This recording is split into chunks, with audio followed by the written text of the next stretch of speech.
Muy buenos días a todos ustedes. Para mí es un verdadero honor estar acá en Acore. Y yo nunca he pensado que aquí hay oficiales en retiro, sino en permanente actividad, General Ruiz. Así que eso es muy motivante, sobre todo cuando uno los comparte las opiniones con ustedes. Me honra estar acá con el doctor Orrego, con mi buen amigo Daniel Castellanos. Y yo lo que quiero plantear en esta corta intervención son algunos de las respuestas a lo que nos preguntaba Daniel. Y empiezo con unas imágenes sobre una hoja de ruta, que la podríamos llamar la ruta económica en la coyuntura de La Habana. Por eso les trae esta imagen, porque es una ruta que está llena de interrogantes. Pero, dicho de otra manera, el principal interrogante que tenemos es cuáles son los escenarios y la estructura fiscal del país para enfrentar todo lo que hoy se viene, no solamente lo que se esté discutiendo en esa mesa, sino toda la realidad económica del país. Y creo que el punto de arranque empieza por acá, y es que nosotros veníamos de una gran euforia. El país estaba en una tremenda fiesta, y era una fiesta que venía activada por lo que estaba pasando internacionalmente con los precios de las materias primas, con los precios del petróleo y obviamente con el crecimiento de China. Entonces, en esa fiesta los precios del petróleo estaban por encima de $90, China estaba creciendo al 10%, China se había convertido en el 50% de la demanda mundial de carbón, 47% de la demanda mundial de níquel, 40% de la demanda mundial de acero, y el mundo estaba creyendo que la fiesta nunca iba a terminar. De hecho, China pasó a consumir el 10% del petróleo del planeta y explicó el 40% de la expansión de la demanda mundial de petróleo. Ahora, ¿qué le pasó a Colombia en esa fiesta? Yo diría, Colombia supo entender que la fiesta era una fiesta amena y que podía ser un actor importante, y supo aprovechar, porque obviamente sería absurdo que no aprovechara la riqueza del subsuelo para enfrentar la pobreza del suelo. Entonces logró traer inversión a esos sectores, y esos sectores nos trajeron recursos. El problema es que nosotros nos convertimos en adictos a la renta petrolera. Creíamos que esto nunca iba a terminar, y en líneas generales yo les diría, eso terminó siendo tan importante o tan dramático que 80 de cada 100 pesos que le entran al país por regalías provenían del petróleo, que 75 pesos de cada 100 que le entraban a la nación producto de las utilidades de sus empresas venían del petróleo con Ecopetrol, que adicionalmente el 50% del mercado de divisas en el país lo detonaba el sector, que en el mercado bursátil colombiano más del 40% de la capitalización de nuestras empresas eran empresas del sector, y, para no ir muy lejos, en el frente exportador casi el 55% de nuestras exportaciones provenían del petróleo, que le agregaría a este datito. El Estado, el gran Estado, se enseñó a que el sector le estuviera representando más del 19% del total de sus ingresos provenientes del petróleo.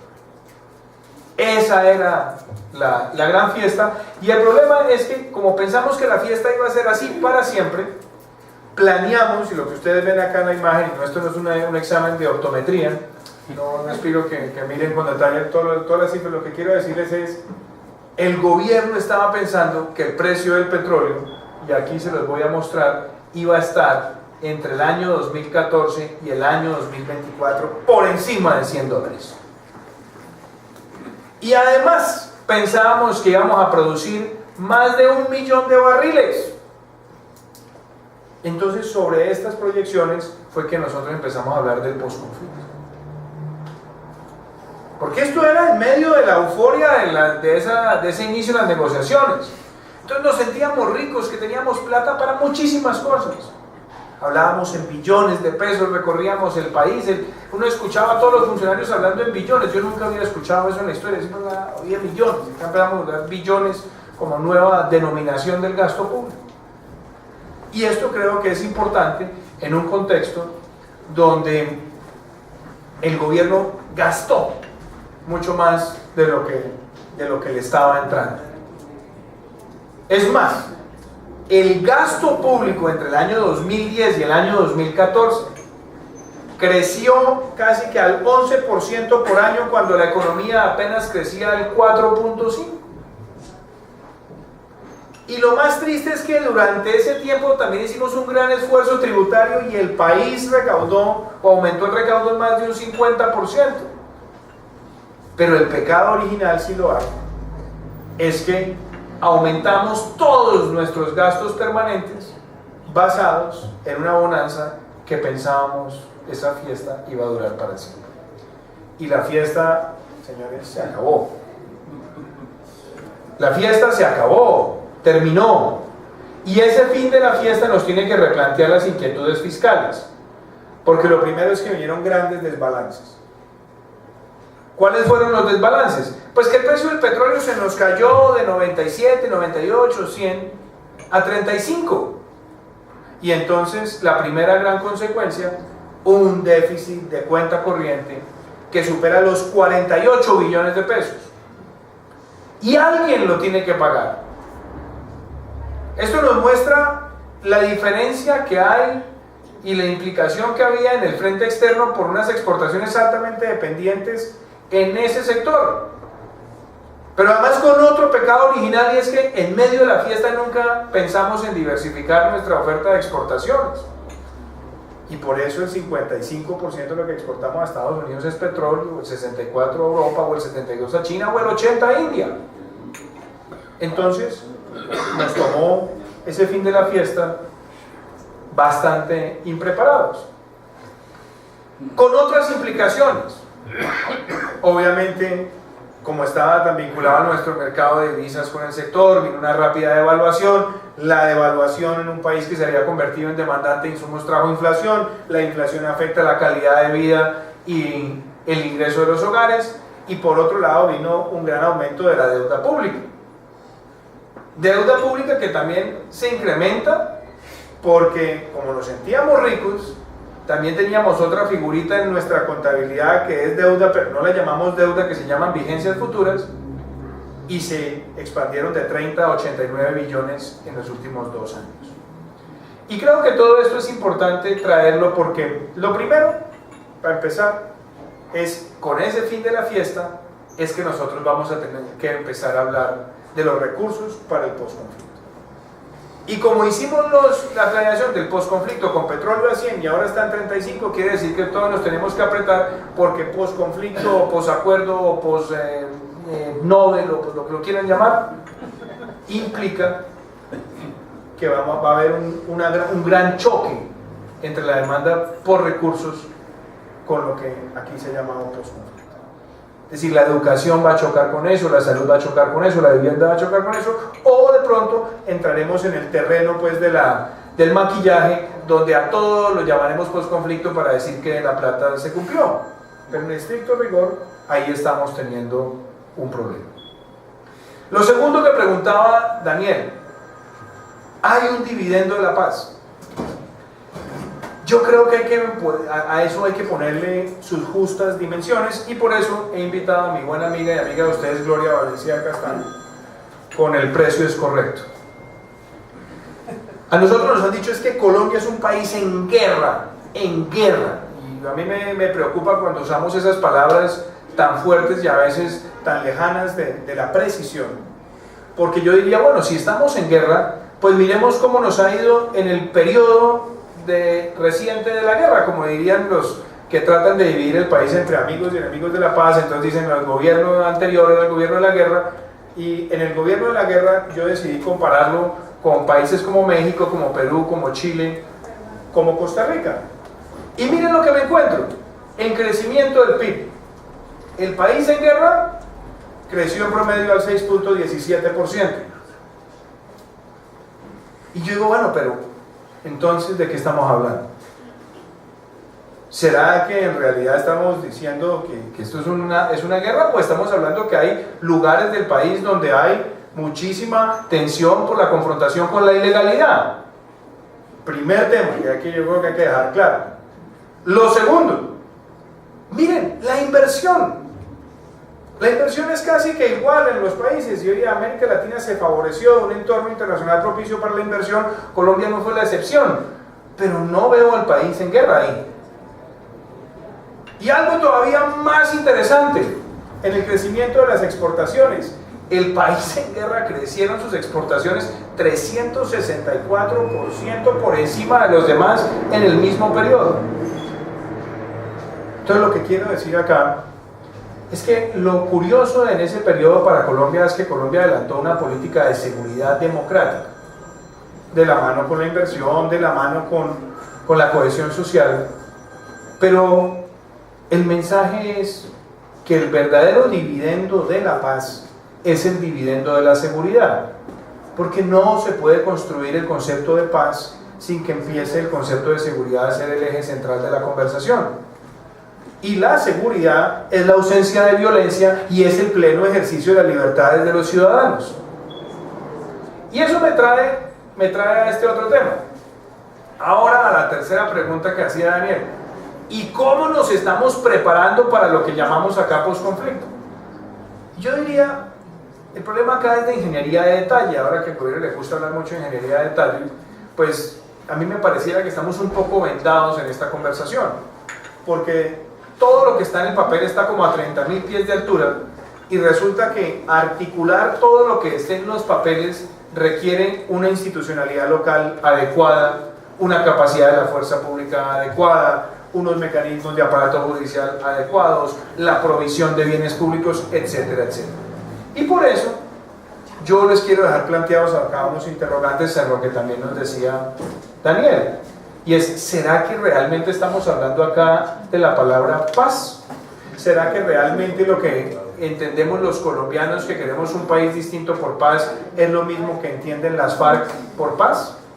Y veo que el más grande reto de esa ingeniería de detalle está en cuál es la estrategia de las FARC. Porque, ojo, ustedes son militares y conocen muy bien de quién estamos hablando. Estos no son hermanitas de la caridad, ni estamos hablando de niños ingenuos que están en búsqueda de nuevos divertimentos. Ellos tienen una agenda. Ahora, podemos discutir si están de acuerdo o en desacuerdo con lo que estoy planteando, pero en la agenda de ellos hay unos episodios secuenciales y ustedes me dirán si se están cumpliendo o no. Lo primero es que las zonas de concentración que las FARC está buscando son sus zonas de influencia histórica. Y una vez se asienten en sus zonas de influencia histórica, el siguiente capítulo es la conquista del poder local. Y la conquista del poder local también empieza por permitirles un uso discursivo del lenguaje político donde la guerra de clases es un factor fundamental. Y de ese concepto de la guerra de clases viene la reivindicación de lo que ellos denominan las causas objetivas de su lucha. Y es decir, vean, nosotros estamos acá es como reivindicadores de la problemática social.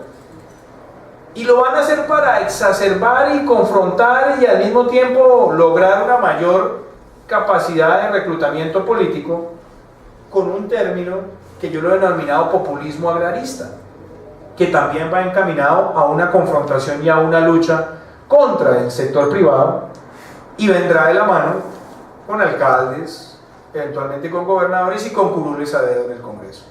Ahora yo no les planteo esto para jugar acá de profeta del apocalipsis, no. Lo que quiero plantear es que estos son los debates que se vienen en la ingeniería de detalle y que el problema no es que hagan política o no la hagan, sino que la sigan haciendo con un pie en la ilegalidad. Y de eso depende que esto sea creíble o sostenible y que no genere sobrecostos hacia el futuro, entre otras cosas, porque creo que ya ellos han tenido conquistas importantes en el marco de la negociación frente a las cuales el país se ha ido quedando atónito. Ya estamos hablando de rebeldes y no de terroristas. Ya el término de rebelde, y el rebelde es un delincuente político, y luego el delincuente político tiene una forma de ser visto por la ley totalmente distinta. Ya ellos han logrado que inclusive en el acuerdo de justicia puedan homologarse o igualarse a las fuerzas militares, inclusive en temas como la cadena de mando. Yo no sé si ustedes han visto el artículo 48 del acuerdo de justicia, pero es brutal. Es que le dan el tratamiento a la misma cadena de mando a esa estructura criminal que a la fuerza pública.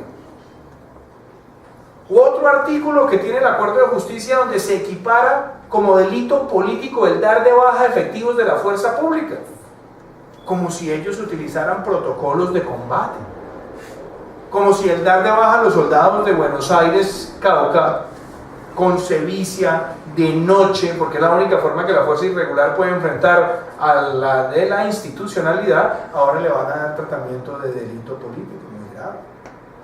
Pero ya lo han logrado.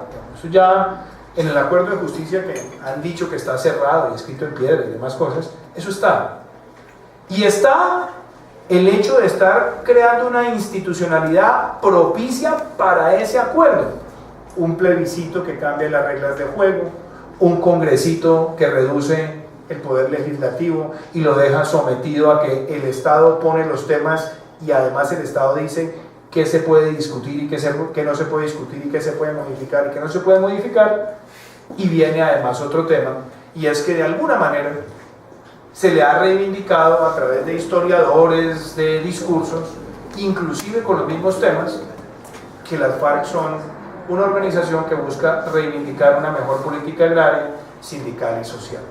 Esos son logros que la FARC ya ha alcanzado en la negociación. Eso no es una mentira. Y creo yo que el reto que nos queda a nosotros es, y bueno, en esa ingeniería de detalle, ¿qué papel debe jugar la fuerza pública? ¿Será que la fuerza pública debe debilitarse, debe fortalecerse? ¿Cuál es el rol que le viene? Como la FARC tiene esa estrategia, y esa estrategia es local y puede generar grandes conflictos sociales y económicos a futuro, yo creo que hay que decir con claridad que la fuerza pública sí tiene que seguir jugando.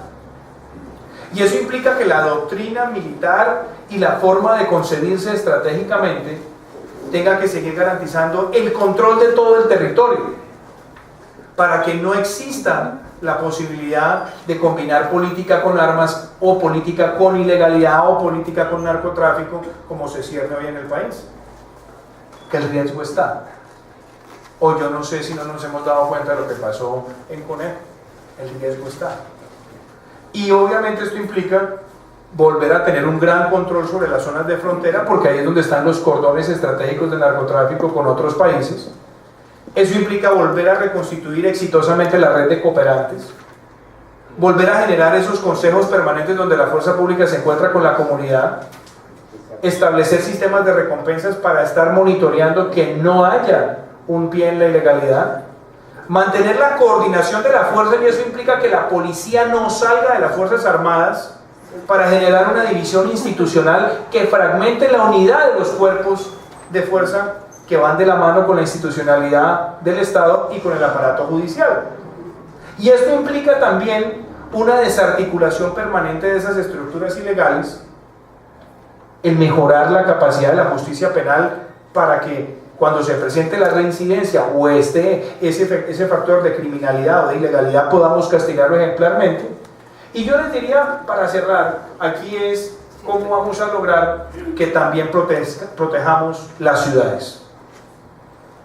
Porque las ciudades inmediatamente pueden ser también un foco donde se va a movilizar ilegalidad y donde pueden haber incentivos para que esa ilegalidad encuentre nueva estructura en el crimen organizado. Entonces, la policía y la seguridad ciudadana es crucial, y esto vale plata. Esto no es San Gratín. Y nosotros estamos viendo lugares de Bogotá como Ciudad Bolívar que pueden tener los mismos habitantes de una ciudad como Armenia y que no tienen la densidad de fuerza pública necesaria para proteger a esa comunidad de nuevos brotes de criminalidad organizada. Eso implica también fortalecer la capacidad de inteligencia de la policía, los sistemas de cámara, los sensores de sonido, pie de fuerza, prevención, control de los aceleradores del delito como las drogas, que lo hemos planteado en muchísimas conversaciones, y el desarme. Entonces, ustedes le van a decir, bueno, pero ¿no será que como lo dicen algunos profetas del posconflicto, ya cuando se firme la supuesta paz, que ojo, hay que tonificar bien el lenguaje, vamos a poderle quitar recursos a la fuerza pública y destinarla para otras actividades. Y aquí los alerto sobre eso. ¿Cuál es la densidad de la fuerza pública por ciudadano en Colombia?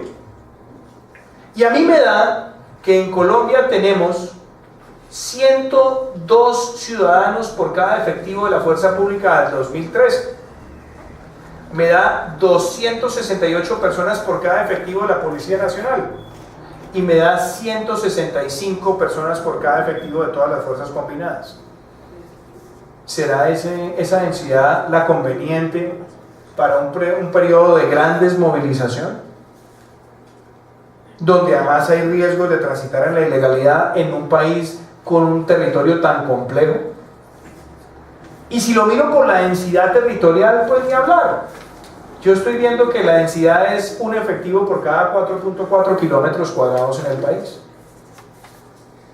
Entonces no nos podemos dar el lujo de reducir y debilitar la capacidad presupuestal, operativa, de inteligencia, de reacción y de monitoreo de la fuerza pública.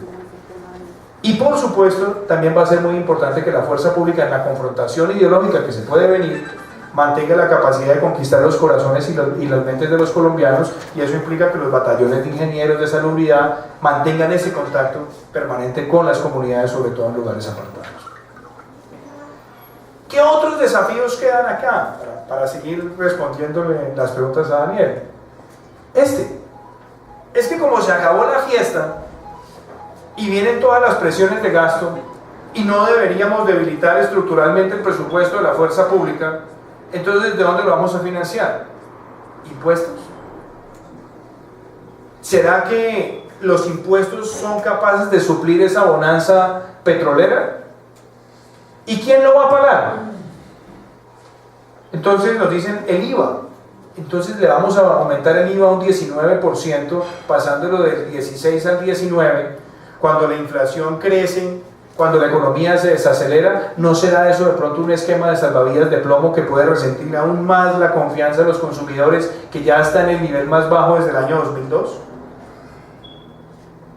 ¿No será que estar pensando ahora que se empiece a declarar renta entre 1.5 y 1.8 millones de pesos puede terminar siendo perjudicial para una clase media que apenas está emergiendo en Colombia?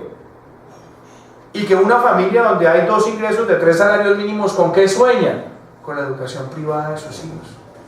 ¿Con qué sueña? Con la medicina prepagada para no tener que someterse al arbitrio de los hospitales donde lo atiendan como quieran, a la hora que quieran y en las condiciones que quieran.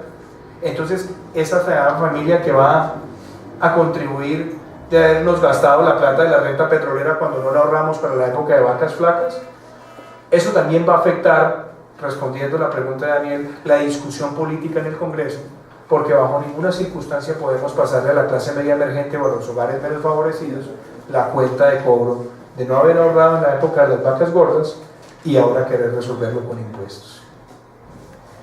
El tema agrario no es menor, porque aquí está el foco, un foco muy grande de recursos que se necesitan. Nosotros tenemos un sector rural donde el 80% de los 12 millones de colombianos que viven ahí están en el régimen subsidiado de salud. Tenemos la mayor deserción escolar, los mayores problemas de cobertura de salud, tenemos los mayores déficits en conocimientos y en habilidades que deben tener los estudiantes con pertinencia para la vida laboral. Y el problema es que el 90% del presupuesto que se va para este sector se va para subsidios y solamente el 10% se va para bienes públicos. Y la pregunta es, ¿y vamos a poder expandir el presupuesto del sector agrícola en esta coyuntura? ¿O será que el presupuesto del sector agrícola va a terminar chocando con todos los demás planes que el país tiene? Y sin hacer reformas estructurales como la pensional, que nos cuesta 30 billones de pesos al año, solamente para cubrir el déficit de Colpensiones. Entonces, yo les diría que los 5 retos para plantear acá, o las 5 conclusiones para saber en qué horizonte estamos andando. Lo primero es que los escenarios económicos sobre los cuales se habló de la gran fiesta del posconflicto han cambiado. Entonces, doctor Daniel, si son 300 billones, no hay con qué. Sencillamente no hay. O como dirían coloquialmente una señora, yo le cocinaría huevos en aceite, pero no hay huevos. Ese es el problema. Que el principal recurso que necesitamos para poder hablar de esto sin entrar en controversia con otros sectores se está limitando. Y eso implica lo segundo, mucho cuidado con la ilusión de los recursos. No podemos estar haciendo ilusiones, porque esas ilusiones van a implicar más impuestos si no tienen una fuente clara y específica. Lo tercero, no exageremos el dividendo de la paz. La mayor conquista de la seguridad democrática desde el punto de vista económico para los hogares en Colombia es que los activos se valorizaron. Con dificultad encuentra uno personas en todos los niveles donde sus activos no se hubieran valorizado en esos 8 años. Entonces la pregunta es, si el dividendo va a ser mayor, yo quisiera saber si es que ya los bienes llegaron a su tope de valoración o si es que podemos proyectar que cuando venga el acuerdo los bienes van a costar más en el país. No lo sé.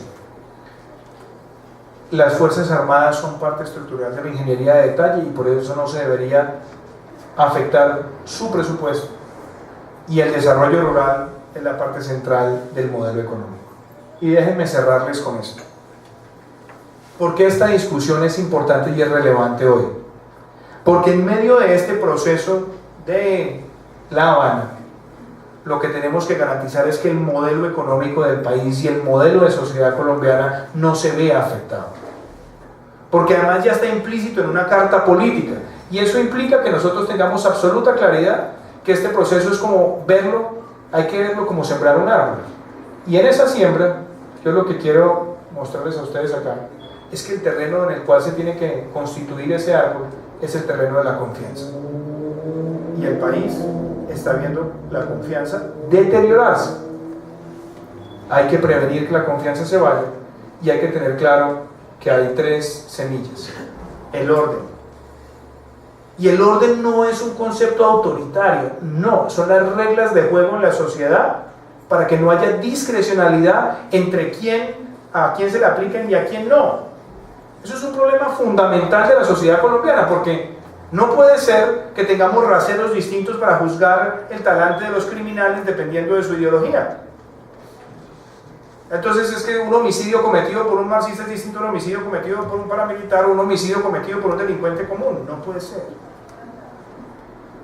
Ya lo estamos relativizando, pero después de que termine esto no lo podemos volver a cometer. Y ahí me parece oportuno lo que planteamos del ELN. Es que el ELN está viendo el mejor de los ejemplos. Cuando ellos ven que en el acuerdo de La Habana ya dicen que el secuestro puede ser, si usted confiesa todo, va a tener un tratamiento distinto, pues tienen retenido o secuestrado infamemente a Ramón Cabrales. Y cuando ven que en el acuerdo dicen que dar de baja a los soldados es un delito político, pues siguen matando soldados como ha pasado en los últimos 15 días. Entonces el concepto de orden pesa, el concepto de democracia también, y el concepto de libertades. Porque lo que tampoco nos puede pasar es que creamos sotoboche que hay seguridad y que se ejercen las libertades cuando estamos viendo poblaciones enteras amedrentadas por la extorsión, que es una forma brutal de coaccionar las libertades. Entonces las tres raíces que debemos tener claras en esto es la seguridad, donde va la seguridad jurídica y la justicia, la institucionalidad y el concepto de equidad. El concepto de equidad no surge de privar a algunos para darles a otros, sino que en el pleno ejercicio de las libertades construyamos una sociedad más equitativa, y por eso en el modelo debemos tener claro que hay que defender el concepto de una economía de mercado con responsabilidad social.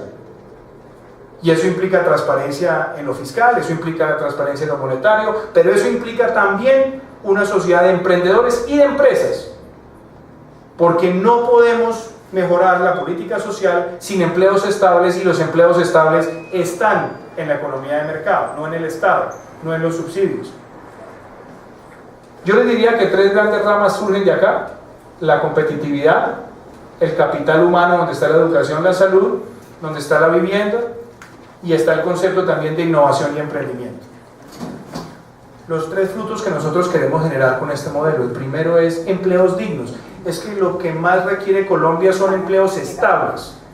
Más que un subsidio, es más eficaz como política social un empleo estable con todas las prestaciones. Y eso requiere que haya un modelo de generación de empresas. Que tengamos ingreso y que tengamos el objetivo de la felicidad de los ciudadanos con un respeto a la sostenibilidad ambiental. Y nuestro arbolito necesita agüita para sobrevivir, y aquí es donde entra a jugar la participación ciudadana como mecanismo para tomar decisiones democráticamente ciertas y favorables para la sociedad, y el solecito que también lo necesita el árbol, donde está la transparencia y el escrutinio para enfrentar a la corrupción. Perdóneme, general, que yo me haya extendido este poquito, pero le quiero decir que lo que tenemos que proteger en este momento es este arbolito. Es el concepto de una sociedad donde hay libertades, donde hay democracia, donde hay instituciones, donde hay economía de mercado, y esto requiere que la arquitectura y la ingeniería de detalle ayude a velar para que el que se quiera desmovilizar se desmovilice, para el que se quiera reinsertar se reinserte, pero que tengamos un Estado fuerte para que no haya reincidencia y para que en Colombia no se vuelva a combinar política con armas, afectando la existencia de este árbol. Muchísimas gracias.